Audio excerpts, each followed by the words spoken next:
तुम्हें जिसका इंतजार था शायद वो अब तक नहीं आया। पार्टी भी खत्म होने वाली है।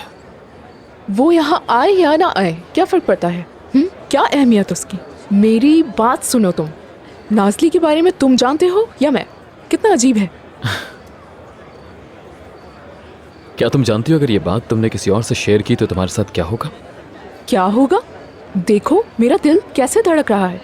मुझे कितना डरा देते हो ना तुम।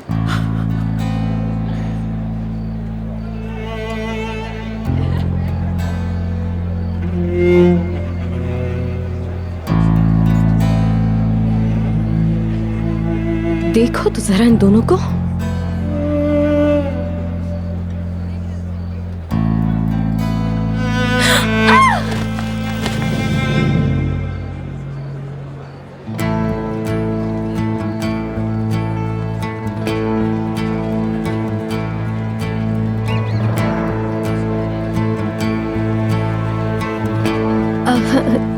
शुक्रिया आपका।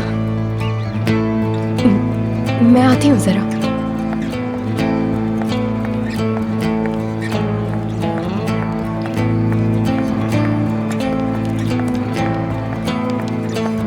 किसको देख रहे हो?